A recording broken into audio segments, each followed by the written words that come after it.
Hello student, welcome to our today's class. In previous class we will completed chapter number 3 safety and first aid. हमारा complete हो चुका था with question answers and exercises. आज हम नया chapter पढ़ेंगे matter and it's state. सबसे पहले हम समझेंगे मैटर क्या होता है और उसकी कौन कौन सी स्टेट्स होती है. सबसे पहले मैटर क्या है? Matter is anything around us.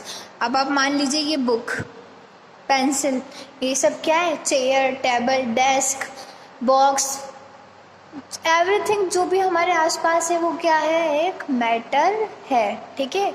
अब मैटर क्या होता है? मैटर जो वो होता है जिसका कोई क्या हो? मास यानी क्या होता है?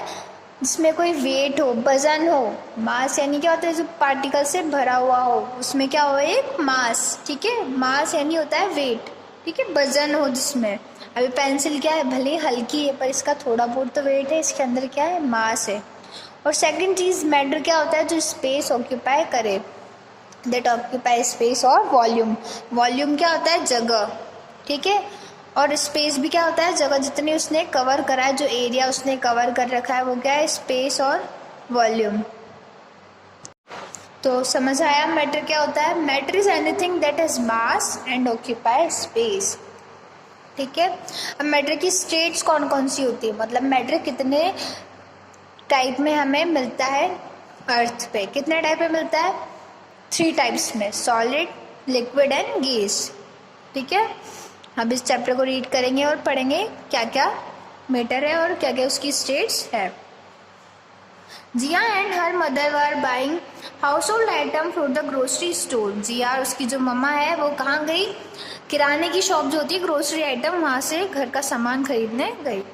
जिया notice that the oil in the basket was dripping. Jia ने नोटिस किया जो ऑयल था वो बास्केट में से डुल रहा था, बूंद बूंद करके टपक रहा था. While the tomatoes were not flowing through more in number. जबकि टमाटर बहुत सारे थे, टमेटोज बहुत सारे थे पर वो नहीं गिर रहे थे. She asked her mother about this. उसने उसकी मम्मा से इस बारे में पूछा.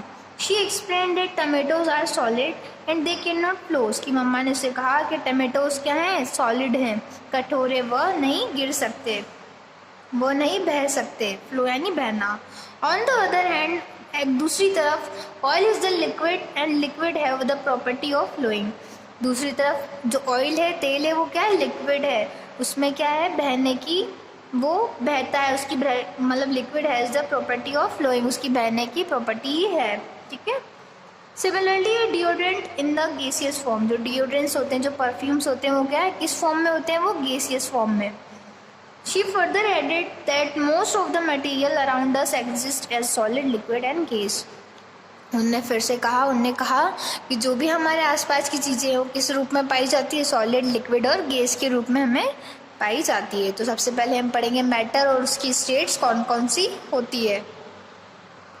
सबसे पहले matter and it's state.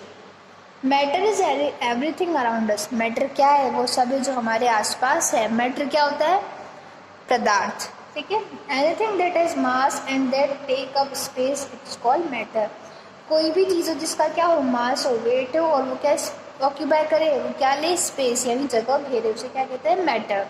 Mass is amount of stuff and object. Mass क्या है? जितना वजन है उसका, किसी ऑब्जेक्ट का, किसी वस्तु का, होता है mass. Matter can be found all over the universe. Universe क्या होता है? पूरी गैलेक्सी, जो यूनिवर्स होता है, पूरा ब्रह्मांड में मैटर पाए जाते हैं. पर जो अर्थ पे कितने टाइप के मैटर पाए जाते हैं? 3 टाइप्स के, सॉलिड, लिक्विड और gas. Matter is compose of a very small particles called molecule. Matter जो है किससे बनता है? वो छोटे छोटे टाइनी पार्टिकल्स, टाइनी यानी छोटे पार्टिकल से बनता है. उन्हें क्या कहते हैं? मॉलिक्यूल्स. और मॉलिक्यूल्स क्या है? जो वो हम उन्हें अपनी नेक्ड आइज से, मतलब हम बिना माइक्रोस्कोप्स के उनको नहीं देख सकते. मॉलिक्यूल्स बहुत छोटे होते हैं. ठीक है. There are so small they can not seen by naked eyes. हम उन्हें आंखों से नहीं देख सकते, बहुत छोटे होते हैं. The molecule of a particular substance are arranged in a specific manner which decide whether the state of matter, solid, liquid और गैस. अब क्या है? इस लाइन का मतलब ये है कि जो सॉलिड, लिक्विड और गैस है उसका जो शेप है, उसका जो आकार है, उनका जो पार्टिकल्स का अरेंजमेंट है वही डिसाइड करता है states of matter, solid, liquid and gas. अब मॉलिक्यूल्स इस पेंसिल में कैसे हैं, बिल्कुल क्लोजली पैक्ड, बिल्कुल पास पास पास पास है। तो ये क्या है, सॉलिड है, ये कठोर है, ये आराम से टूट नहीं सकती, ये हार्ड है। तो ये कैसा मैटर हो गया, सॉलिड मैटर। ये क्या है, सॉलिड।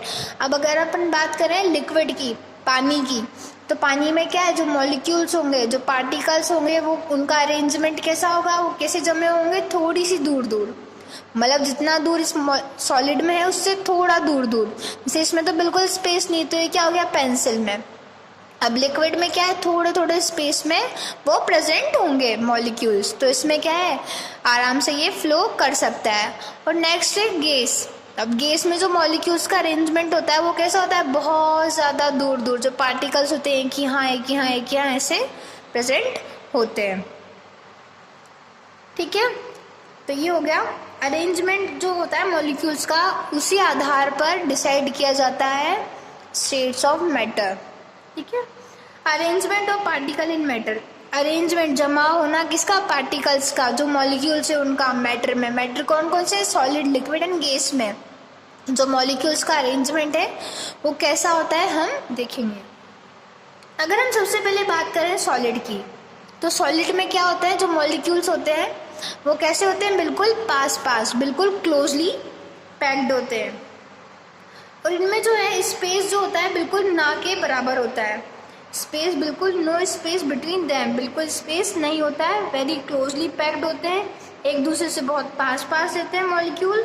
और strong force of attraction. Attraction क्या होता है, किसी की तरफ आकर्षक होना, जैसे जो मॉलिक्यूल से एक दूसरे से बहुत ज़्यादा अट्रैक्ट होंगे तो क्या होगा, अट्रैक्शन होगा, तो क्या रहेंगे, ये बिल्कुल पास पास रहेंगे। किसी चीज़ में अगर अट्रैक्शन होता है, आप देखेंगे चुंबक होती है ना, अगर उससे हम लोहे के पास ले जाएंगे तो कितनी जल्दी से जाके चिपकती है, तो उनका जो अट्रैक्शन फोर्स है वो बहुत ज़्यादा है, तो एक दूसरे के बिल्कुल पास पास वो रहेंगे। ठीक है, किसमें, सॉलिड में। इस वजह से क्या होगा, इनका जो शेप होगा, शेप कैसा होगा, शेप होगा बिल्कुल फिक्स, और वॉल्यूम भी कैसा होगा, फिक्स। शेप यानी जो आकार है, जैसे भी पेंसिल है, इसका शेप ऐसा है तो ऐसा का ऐसा ही रहेगा, चेंज नहीं होगा। और वॉल्यूम क्या है, अगर ये बुक है, इसका वॉल्यूम इतना है कि इतना स्पेस कवर कर रही है तो इतना ही स्पेस कवर करेगी, इससे कम या ज़्यादा नहीं होगी। ऐसा नहीं है कि इसको पलाएंगे तो इतनी लंबी हो जाएगी, ये इतने छोटा करेंगे तो इतनी छोटी हो जाएगी, नहीं। जितना स्पेस सॉलिड कवर करता है उतना ही स्पेस वो रहेगा, और जितना उसका शेप है वैसा ही उसका शेप रहेगा। आप ले लीजिए एग्जाम्पल, स्टोन है, अगर उसको हम अगर ऐसे दबाएंगे तो वो छोटा हो जाएगा क्या, नहीं हो सकता ना, तो उसका स्पेस वैसा का वैसा ही रहेगा। नेक्स्ट है लिक्विड। हमें लाइन टू लाइन नहीं पढ़ना है, हमें बस कॉन्सेप्ट क्लियर करने हैं, हम पहले भी चैप्टर्स पढ़ चुके हैं। ठीक है, तो हम ऐसे ही ऑरली लाइन टू लाइन नहीं पढ़ रहे हैं, मैं बस कॉन्सेप्ट क्लियर कर रही हूँ एज ए समरी। नेक्स्ट है लिक्विड। लिक्विड में क्या होता है, जो पार्टिकल्स का अरेंजमेंट होता है वो थोड़ा थोड़ा दूर होता है, लूजली पैक्ड होते हैं, है ना, नॉट क्लोज टू एस, मतलब इतने पास नहीं होते। There are some space between them, उनके बीच में क्या होता है, स्पेस होता है, मतलब जगह होती है, थोड़ी थोड़ी जगह होती है। The force of attraction between them not so strong as the solid. अब जो इनमें जो फोर्स ऑफ अट्रैक्शन होता है, जो अट्रैक्शन क्या, जो आकर्षक जो होता है, मतलब पार्टिकल्स के बीच में जो अट्रैक्शन होता है वो क्या होता है, थोड़ा कम होता है। किसके अकॉर्डिंग, सॉलिड के अकॉर्डिंग। इसमें जो फोर्स ऑफ अट्रैक्शन है वो ना के बराबर या कम होता है। ठीक है, so they can move and slide over the hurt but they can not leave their surface. अभी क्या है, ये अपना शेप तो चेंज कर लेते हैं बट अपना वॉल्यूम चेंज नहीं करते। अब जैसे एक ग्लास लिया आपने, ठीक है, अब ग्लास में क्या है, पानी है, अगर आप उसको कहीं ऐसे गिरा देंगे तो पानी क्या है, फ्लो करेगा, बह जाएगा, तो उसमें क्या होगा, उससे उसकी शो होता है कि उसके जो पार्टिकल्स है, उसके जो पार्टिकल्स का अरेंजमेंट है वो लूजली पैक्ड है। अगर उसका जो अट्रैक्शन फोर्स होता है वो बहुत ज़्यादा होता तो वो बहता कैसे, एक जैसा ही रह जाता ना, पर नहीं, उसमें जो फोर्स ऑफ अट्रैक्शन है वो कम है, तो इस वजह से वो क्या है, बह जाएगा। ठीक है, तो क्या होगा, लिक्विड में सबसे पहली चीज़, सबसे पहला पॉइंट, जो पार्टिकल्स का अरेंजमेंट है वो बहुत पास नहीं होगा, थोड़ी थोड़ी दूर होगा। ठीक है, लिक्विड का क्या है, शेप जो होता है वो कैसा होता है, फिक्स्ड नहीं होता है, जो फिक्स्ड शेप नहीं होता है, बट जो वॉल्यूम है, वॉल्यूम क्या होता है, जितना वो है उसकी क्वांटिटी, जैसे 1 लीटर पानी है तो 1 लीटर ही रहेगा, उससे कम ज़्यादा नहीं होगा, ठीक है। अगर हम उसे ख़त्म नहीं करते हैं, कहीं कुछ और नहीं करते हैं, तो वह एज इट इज़ ही रहेगा। जैसे आपने कंटेनर में रखा और क्या है, जैसे जो शेप आपने दिया है वैसा शेप ले लेगा। जैसे आपने एक ग्लास से एक जार में पानी को डाला तो वो ग्लास का शेप लेते लेते किसका शेप ले लेगा, जार का शेप ले लेगा, पर उसका शेप तो चेंज होगा ना। ऐसा तो नहीं ग्लास का शेप था तो ग्लास के शेप जैसा ही पानी जार में जाएगा, नहीं, ऐसा नहीं, अपना शेप चेंज करता है बट वॉल्यूम चेंज नहीं करता। और क्या होता है, जो लिक्विड है उसमें फ्लो होने की कैपेसिटी होती है, वो बहता है, ठीक है, जबकि जो सॉलिड है उसमें बहता नहीं है, उसमें फ्लूइडिटी नहीं होती। Next gas. गैस में क्या है, जो पार्टिकल्स का अरेंजमेंट है बहुत लूजली होता है, बहुत ज़्यादा लूज होता है। लार्ज स्पेस बिटवीन दैम, जो उसके मॉलिक्यूल्स हैं इनके बीच में क्या होता है, लार्ज स्पेस होता है, बहुत ज़्यादा स्पेस होता है। The force of attraction between them very weak and negligible, जो फोर्स ऑफ अट्रैक्शन है, जो इनको मॉलिक्यूल्स के बीच में जो अट्रैक्शन फोर्स है वो ना के बराबर होता है, ठीक है, बहुत कमज़ोर होता है या ना के बराबर होता है। दे मूव फ्रीली, वो आराम से फ्रीली मूव करते हैं, बहुत सारा स्पेस होता है उनके बीच में। और गैस का क्या है, ना तो फिक्स्ड शेप होता है ना कोई फिक्स्ड वॉल्यूम होता है। फिक्स्ड शेप कैसे होगा, आप किसी कंटेनर में गैस को डालेंगे तो उसका शेप लेगी क्या, नहीं ले सकती, या फिर किसी, तो गैस का क्या है, ना तो फिक्स्ड शेप होता है ना वॉल्यूम होता है, ठीक है। तो आज हमने पढ़ा मैटर क्या होता है और उसकी स्टेट्स कितनी होती है, सॉलिड, लिक्विड और गैस, 3 स्टेट्स में पाया जाता है। और उनका अरेंजमेंट, मॉलिक्यूल्स का अरेंजमेंट पढ़ा, क्या क्या प्रॉपर्टी होती है सॉलिड, लिक्विड और गैस की, हमने थ्रू आउटली पढ़ा है। तो आप एक बार चैप्टर रीड करें, जहाँ तक हमने पढ़ा है, जहाँ समझ नहीं आता है आप मैम से पूछें आकर, ठीक है। आज के लिए इतना ही, थैंक यू। नेक्स्ट क्लास में हम पढ़ेंगे चेंजिंग स्टेट ऑफ मैटर, जैसे कोई चेंजेस कैसे आते हैं स्टेट्स ऑफ मैटर में।